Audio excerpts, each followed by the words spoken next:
Ludovic est un marin sauveteur, officier de marine marchande. Il a été dans son passé infirmier.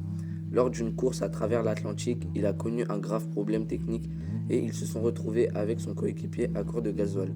Il a envoyé pour la première fois un appel de détresse. Ce jour-là, il a compris que le devoir de tout marin, c'est porter assistance à toute personne en situation de détresse en mer. Dans l'équipe de SOS Méditerranée, je fais partie de la SAR Team, l'équipe des sauveteurs avec Nicolas, Max, Dragos, Baptiste, Alessandro, Panda, Massimo et Waldemar. À bord, tout le monde me surnomme Anthony Panda. Anthony est rentré à l'école des Mousses à 14 ans. Depuis cet âge-là, il apprend la solidarité maritime. Quand il a entendu qu'il pouvait faire plus, il était à fond. Moi, j'ai fini officier méca, officier pont et pilote. Mon métier, c'est de faire en sorte que nos 3 Zodiac, nos 3 Rib, Easy One, Easy Two, Easy Three soient prêts à partir à tout moment. J'ai aussi les responsabilités mécaniques du parc SOS Méditerranée. François-Xavier est ainsi connu à bord sous le nom de FX. Quand il eut son diplôme d'infirmier, il se dit qu'il va voir le monde. Il visite Mayotte, la Réunion, la Nouvelle-Calédonie. Il travaille en montagne l'hiver. Je me rendais compte que j'étais juste une ombre qui passe, tu vois. Tu prends des photos des temples et en fait, t'apprends rien du tout. Je me suis présenté à MSF. Mon anglais n'était pas trop pourri, donc ils ont accepté de me prendre. À la base, Aloïs est infirmier. Après 3 ans de formation, il est ensuite bénévole à Médecins du Monde et pour Médecins sans frontières. Dans son expérience, il a participé à la création d'un hôpital au Yémen. Il a fait une formation de direction d'hôpitaux et il est devenu coordinateur pour Médecins sans frontières. En juin 2018, c'est le chef des opérations sur l'Aquarius. En général, on a au moins 2 journées de formation lorsque l'Aquarius quitte le port pour une mission. Il y a une équipe assez jeune. Donc quand même, l'enjeu, c'est que tout le monde ait les bases. Et puis il y a les journalistes naturellement qui ont tout à apprendre. Julie en est venue à monter sur l'Aquarius car ça fait des années qu'elle est impliquée dans les situations de migration en Méditerranée. Son rôle de communication officer est un peu spécial. Elle fait le lien entre le bateau et la terre. En effet, SOS Méditerranée a 3 objectifs: sauver, protéger et témoigner. C'est pour cela qu'elle est responsable des journalistes embarqués sur le bateau. On doit apprendre à mettre en place le Mass Casualty Plan.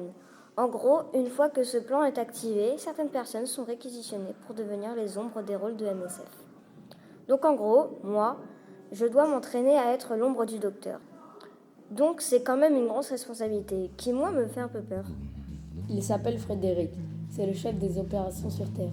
Ça fait à peu près 20 ans qu'il travaille dans l'organisation humanitaire, surtout à l'étranger sur des missions d'urgence. Il a travaillé 11 ans avec Médecins du Monde. L'humanité en mer, c'est quelque chose d'assez novateur. Il vient de commencer à travailler pour SOS Méditerranée en mars 2018 et monte pour la première fois sur l'Aquarius pour mieux comprendre comment se passe le sauvetage.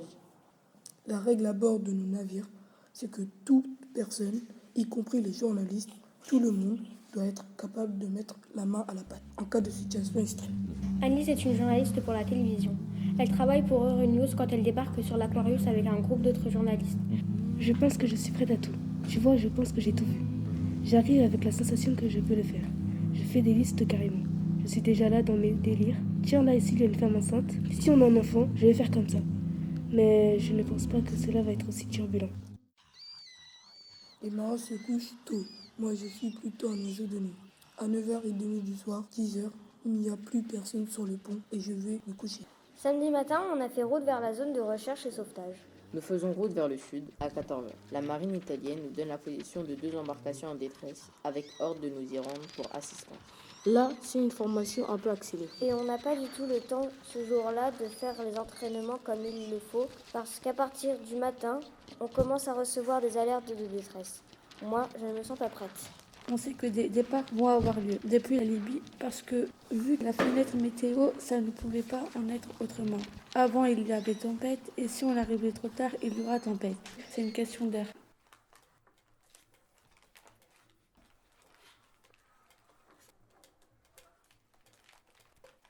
Sékou Oumar est né en 1989 à Conakry, la capitale de la Guinée.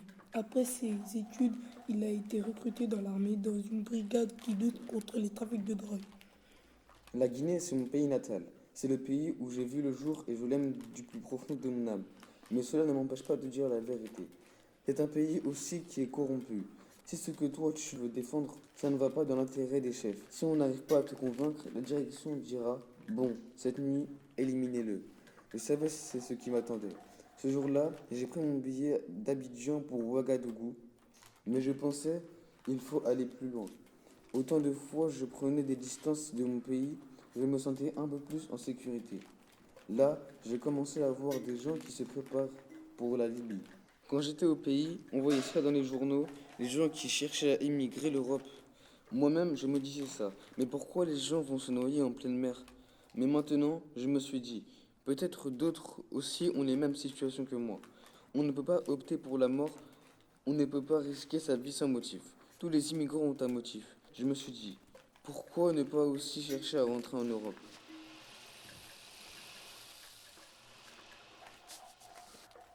Il s'appelle Mok. Il a 29 ans, il vient de la Sierra Leone et il part en 2017. En 2018, il arrive en Libye. Il décide d'aller en Europe parce que la vie en Sierra Leone n'est plus supportable. Il passa par la Guinée-Conakry, le Mali, le Niger, puis arrive en Libye. Là-bas, il travaille 5 mois dans un hôpital privé pour payer le passage sur un bateau gonflable nommé Lampa Lampa. J'étais, tu vois, avec un groupe. On attendait sur la plage un certain nombre de gens. On a attendu qu'on soit 100 ou 200 personnes et je crois que nous étions 150. Alors on monte dans le bateau et on y va. Ali et Mariem tenaient un restaurant de cuisine marocaine en Libye. Mais ils avaient trop de problèmes et il était impossible de réfléchir à un futur pour leur fille, Miral. Âgée de 6 mois, ils décident donc de venir en Europe. Mais ils ont beaucoup de problèmes avec les passeurs qui les tiennent enfermés 2 mois dans une maison avec très peu à manger avant d'entreprendre la traversée. Un soir, dans la nuit, nous avons pris un petit Zodiac avec beaucoup de gens avec nous. Durant cette nuit sont venues 2 voitures. La première allait à un barrage de police et la seconde vers un campement. Ensuite du campement, on a marché jusqu'à la mer 2 kilomètres. 2 kilomètres alors que Mariam est très casanière. 2 kilomètres pour Mariam, c'est beaucoup. On a marché comme ça avec d'autres gens pour que la police ne nous voie pas. Ne parlez pas, il disait ne parle pas. Et il nous a montré dans les yeux. Son nom est Moses, Moïse en anglais. Il a 25 ans. Il vient de Sierra Leone. Il a été à l'école, à l'université et a étudié les sciences économiques. Il a quitté son pays pour des raisons religieuses. La société suit une vision traditionnaliste de la religion, une société à laquelle il ne veut pas appartenir. On nous emmène sur la côte à Karabougou, dans un camp. Et là, nous sommes des milliers de personnes fuyant la Libye.